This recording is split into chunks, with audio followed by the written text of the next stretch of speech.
बिस्मिल्लाहिर्रहमानिर्रहीम। शुरू अल्लाह के नाम से जो बड़ा मेहरबान निहायत रहम करने वाला है। अज़ीज़ तलबा तालिबात, इस उर्दू ऑनलाइन तदरीस में तमाम का खैर मकदम है। उम्मीद है आप लोग खैर आफियत से होंगे। आज आपकी दरसी किताब का सबक नंबर 23, जिसका उन्वान है आवारा गर्द और जिसके मुसन्निफ़ा है कर्तुलैन हैदर। आइए मुसन्निफ़ा का तारुफ देख लेते हैं कि इनकी पैदाइश ईस्वी सन 1927 में हुई और वफ़ात ईस्वी सन 2007 में हुई। आबाई वतन महटौर ज़िला बिजनौर है, लेकिन पैदाइश अलीगढ़ में हुई। कर्तुलैन हैदर ने अदबी माहौल में आंखें खोली। उनके वालिद सज्जाद हैदर यलदरम उर्दू के साहिब तर्ज इंशा पर्दास थे। लखनऊ यूनिवर्सिटी से अंग्रेज़ी अदब में एमए किया और विजिटिंग प्रोफेसर की हैसियत से अलीगढ़ यूनिवर्सिटी के शोबे उर्दू और जामिया मिल्लिया की शोबे उर्दू से वाबस्ता रहे। उर्दू अंग्रेज़ी दोनों ज़बानों पर कुदरत रखती है। यूरोप का सफ़र भी किया और यूरोपी अदब का बगौर मुताला किया। वो एक बुलंद पाया नाविल निगार और अफसाना नवीस है।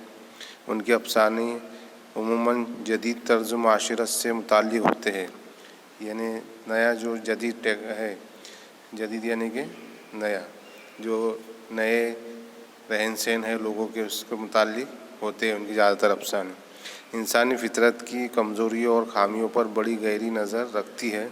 उनके अफसाने जदीद होने के बावजूद बेहद पुरकशिश होते हैं। कर्तुलैन हैदर ने बड़ों के अदब के साथ साथ अदब अतफ़ाल की तरफ तवज्जो की है ना। अतफ़ाल यानी बच्चे, तो बड़ों के साथ साथ बच्चों की तरफ भी तवज्जो उन्होंने की है। और बच्चों के लिए जो किताबें दूसरी ज़ुबानों से उर्दू में तर्जुमे की है, उनमें शेर खान और भेड़िए के बच्चे बड़ी दिलचस्प किताबें हैं। सितारों से आगे, शीशे का घर और पतझड़ की आवाज़ उनके अफसानों के मजमूए हैं। तो ये था मुसन्निफ़ा का तारुफ जो हमने देखा। ये जो सबक है आवारा गर्द, इसमें एक यूरोप का लड़का है जो वर्ल्ड टूर पे निकला, यानी कि आलमगीरी सयाहत पे निकला है। वो पूरे दुनिया के सफ़र करना चाहता है, दुनिया के सफ़र पे निकला है वो, और बड़े बड़े मुल्कों से होता हुआ वो हिंदुस्तान आ पहुंचा है।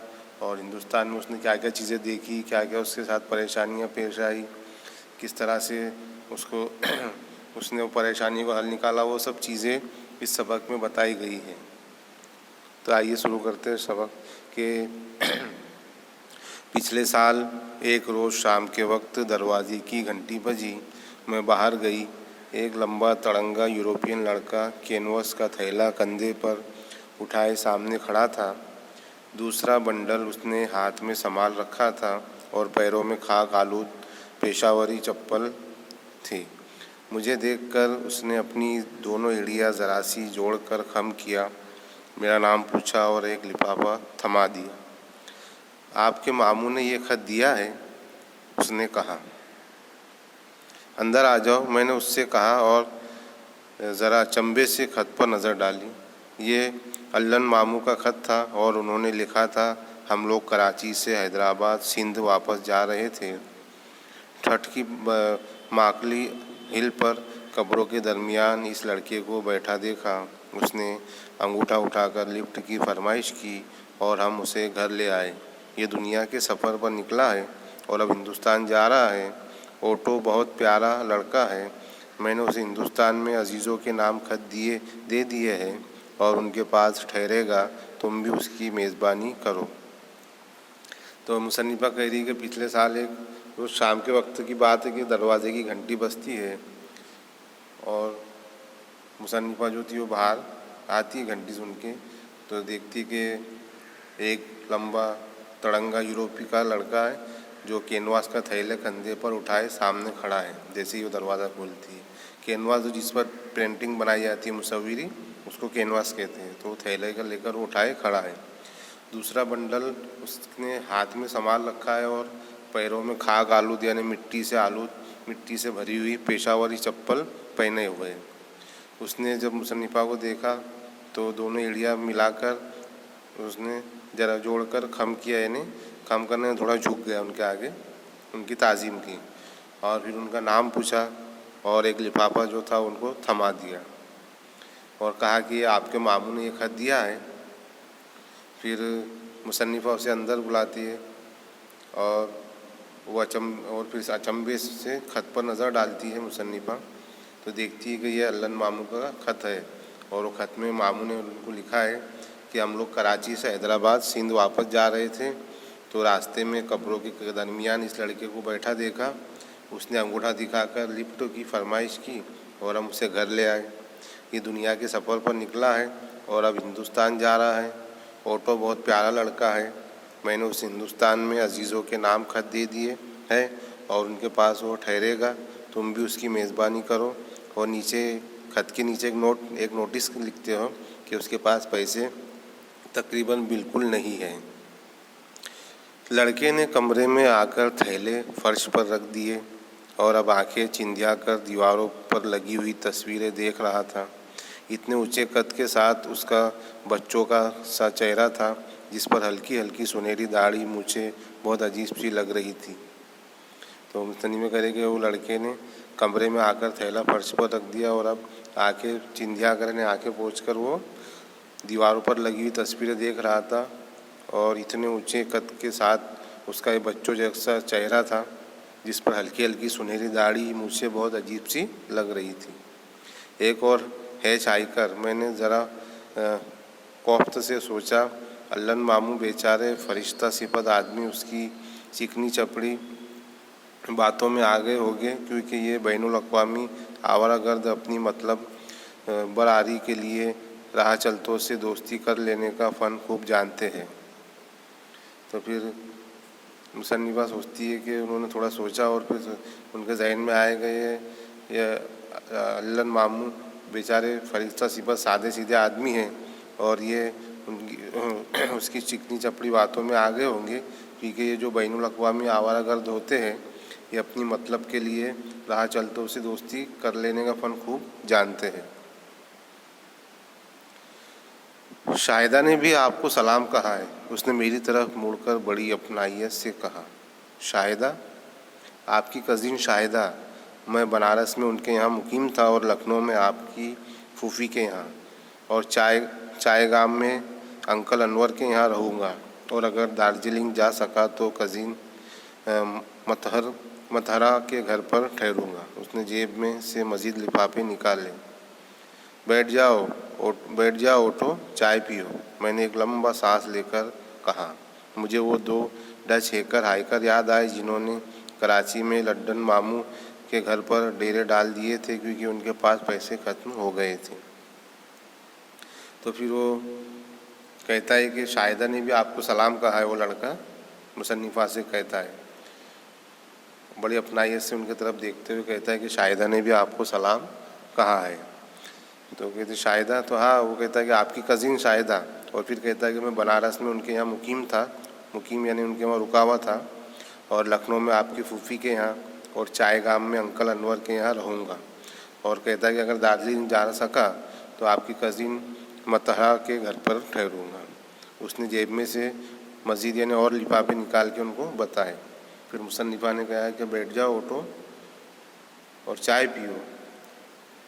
और फिर उनको बाद में 2 डच हैच आईकर याद आए जिन्होंने कराची में लल्लन मामू के घर पर डेरे डाल दिए थे क्योंकि उनके पास पैसे ख़त्म हो गए थे। मैं तुर्की और ईरान होता हुआ आया हूँ और जर्मनी से यहाँ तक मैंने मोटरों और लारियों में लिफ्ट लिए हैं। अब लंका जाऊँगा, फिर थाईलैंड वगैरह, वहाँ से कार्गो बोट के ज़रिए जापान, अमेरिका और उसके बाद घर वापस। इस वक्त तो मैं औरंगाबाद से एक ट्रक पर आ रहा हूँ। बेहद एडवेंचर रहे होगे तुम्हारे सफ़र में। हाँ, इस्तांबुल में मैं 3 रातें गलता के पुल के नीचे सोया और ईरान में। फिर उसने मुख्तलिफ छोटे एडवेंचर सुनाए। मैं कोलोन यूनिवर्सिटी में पढ़ता हूँ, उसने मज़ीद इत्तला दी। फिर उसके बाद उसको चाय दी गई और फिर उसने मुसन्निफ़ा से बातें की कि मैं तुर्की और ईरान से होता हुआ आया हूँ और जर्मनी से यहाँ तक मैंने मोटरों और लारियों में लिफ्ट ली है। अब लंका जाऊँगा, श्रीलंका, और फिर थाईलैंड, वहाँ से फिर थाईलैंड जाऊँगा, वहाँ से कार्गो बोट के ज़रिए जापान, अमेरिका और उसके बाद फिर घर। इस वक्त तो मैं औरंगाबाद से एक ट्रक पर आ रहा हूँ। तो मुसन्निफ़ा उसे कहती कि तुम्हें बेहद एडवेंचर रहे होंगे तुम्हारे सफ़र में। एडवेंचर यानी मुश्किलात और परेशानियाँ रही होंगी, बहुत सफ़र परेशानियों और मुश्किलात भरा रहा होगा। तो उसने हाँ कहा, और उसने कहा कि इस्तांबुल में मैं 3 रातें एक गलते हुए पुल के नीचे सोया, और ईरान में, और फिर उसके मुख्तलिफ छोटे छोटे एडवेंचर उसने सुनाए।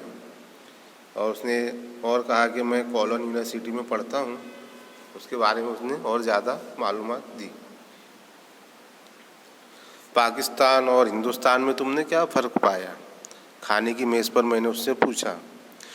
वहाँ सब लोग मुझसे मसले कश्मीर पर बड़े जोश व खरोश से बातें करते थे। यहाँ कश्मीर और पाकिस्तान का जिक्र बहुत कम किया जाता है, यहाँ के मसाइल। फिर उसने हिंदुस्तान के मसाइल पर एक जाम तकरीर की। कुछ देर बाद उसने कहा, मैं दौलतमंद सयाहों और आम यूरोपियनों और अमेरिकनों की मानिंद महज ताजमहल देखने नहीं आया हूँ। मैं रात भर दुकानों की बरामदों में सोता हूँ, किसानों की झोपड़ियों में रहता हूँ, मजदूर से दोस्ती करता हूँ, हालांकि उनकी ज़ुबान नहीं समझ सकता। खाने के बाद उसने बम्बई का नक्शा निकाल कर फर्श पर फैला दिया। बेचारे अंग्रेज़ बम्बई के तर्ज तामीर को विक्टोरियन गोतक कहते थे। यहाँ क्या क्या चीज़ काबिल दीद है, एलिफेंटा और अपोलो बंदर, और ये सब गाइडिंग में भी मौजूद है। उसने ज़रा बेसब्री से मेरी बात काटी और हिंदुस्तान के माशियात और इमरानियात शकील और मुदल्लल गुफ्तगू से मुझे नवाजा। तो फिर मुसन्निफ़ा उससे एक सवाल पूछती है कि पाकिस्तान और हिंदुस्तान में तुमने क्या फ़र्क पाया? तो खाते खाते उससे सवाल पूछती है। तो वो कहता है कि पाकिस्तान में सब लोग मुझसे कश्मीर पर बड़े जोश व खरोश से बातें करते थे, मसले कश्मीर पर, और यहाँ हिंदुस्तान में कश्मीर और पाकिस्तान का जिक्र बहुत कम किया जाता है, यहाँ के मसाइल। फिर उसने हिंदुस्तान के मसाइल पर एक जामे यानी एक लंबी तकरीर मुसन्निफ़ा को सुनाई। कुछ देर बाद उसने कहा, मैं दौलतमंद सयाहों और आम यूरोपियनों और अमेरिकनों की मानिंद सिर्फ ताजमहल देखने नहीं आया हूँ। मैं रात भर दुकानों के बरामदों में सोता हूँ, किसानों की झोपड़ियों में रहता हूँ, मजदूर से दोस्ती करता हूँ, हालांकि उनकी ज़ुबान नहीं समझ सकता। फिर खाने के बाद उसने बम्बई का नक्शा निकाल कर फर्श पर फैला दिया। और फिर मुसन्निफ़ा ने सोचा कि बेचारे अंग्रेज़ बम्बई को बम्बई की जो तामीरात है उसको विक्टोरिया गोतक कहते हैं। और उन्होंने कहा कि यहाँ क्या क्या चीज़ काबिल दीद है, उससे पूछा। तो उसने कहा कि एलिफेंटा और अपोलो बंदर, जहाँ पानी के जहाज़ रुकते हैं। और उसने कहा कि ये सब गाइडिंग में भी मौजूद है। और उसने फिर बेसब्री से उनकी बात काटी और हिंदुस्तान के माशियात और इमरानियात शकील और मुदल्लल गुफ्तगू से नवाजा। इमरानियात यानी माशियात यानी इकोनॉमिक्स, और इमरानियात यानी सोशियोलॉजी, ये दोनों ताल्लुक़ से उनसे बहुत बातें की दलील के साथ। मुदल्लल यानी दलील के साथ, और शकील के मायने उतनी भारी, बहुत ही भारी और दलीलों के साथ उसने उनसे गुफ्तगी की। फिर मुसन्निफ़ा उससे सवाल करती है, ओटो तुम्हारी उम्र कितनी है? मैंने मुस्कुराकर पूछा। मैं 21 साल का हूँ, उसने बड़े वक़ार से जवाब दिया, और जब जर्मनी वापस पहुँचूँगा तो 22 साल का हो जाऊँगा, और उसके अगले साल मुझे डॉक्टरियत मिल जाएगा। मैं यूनिवर्सिटी में जर्मन गिनाइया शायरी का मुताला कर रहा हूँ। जर्मनी में मैं सिर्फ डॉक्टरेट मिलती है, जिस तरह आपके BA MA बाद अज़ा वो देर तक जर्मन गुनाइया शायरी, आलमगिरी सियासत और हिंदुस्तानी आर्ट पर रोशनी डालता रहा। वो तस्वीरें भी बनाता था। किस कदर बकरात लड़का है, मैंने दिल में सोचा। बेशतर जर्मनों की तरह इंतहाई संजीदा, धुन का पक्का, और जिस मज़ा से तकरीबन आरी। तो मुसन्निफ़ा फिर उससे सवाल करती है कि तुम्हारी उम्र कितनी है? तो वो जवाब देता है कि मैं 21 साल का हूँ। बड़े इज़्ज़त के साथ, वो वक़ार के साथ जवाब देता है, और कहता है कि मैं जब जर्मनी वापस पहुँचूँगा तो 22 साल का हो जाऊँगा। और उसके अगले साल मुझे डॉक्टरेट मिल जाएगी, यानी वो पीएचडी कर रहा था, डॉक्टर की डिग्री उसको मिल जाएगी। उसने कहा कि मैं यूनिवर्सिटी में जर्मन गिनाइया शायरी का मुताला कर रहा हूँ। गिनाइया शायरी एक फ़ॉरेन की, बाहर की जो एक शायरी की एक तर्ज है, वो शायरी जिसमें हुस्न और इश्क के दाखिली जज्बात और वारदात के साथ गिना की रियायत भी मलहूज़ रखी जाती है। और ये शायरी इंसानी फितरत के जज्बात और पहलुओं से ज़्यादा वाबस्ता रहती है। तो वो सब चीज़ों का वो पर पीएचडी कर रहा था। फिर उसने कहा कि जर्मनी में सिर्फ डॉक्टरेट मिलती है, जिस तरह आपके यहाँ बीए और एमए के बाद पीएचडी करना पड़ता है, उसी तरह हमारे यहाँ भी डॉक्टरेट की डिग्री मिलती है। फिर उसने जर्मन की गिनाइया शायरी और आलमगीरी सियासत और हिंदुस्तानी आर्ट पर रोशनी डाल। वो तस्वीरें भी बनाता था, तो उसको सभी बातें सुनकर मुसन्निफ़ा बहुत हैरत ज़दा हुई कि किस तरह हसास लड़का है। और फिर उन्होंने दिल में सोचा कि दूसरे जर्मनों की तरह, इन्हें कुछ जर्मनों की तरह ये भी इंतहाई संजीदा और धुन का पक्का है, और इसका मज़ा भी तकरीबन आ रही है, यानी हर चीज़ से भरा हुआ है। तो अज़ीज़ तलबा तालिबात, ये हिस्सा अव्वल यहाँ मुकम्मल होता है। इंशाअल्लाह अगली वीडियो में हिस्सा 2 के साथ हाजिर होंगे। अल्लाह हाफिज़।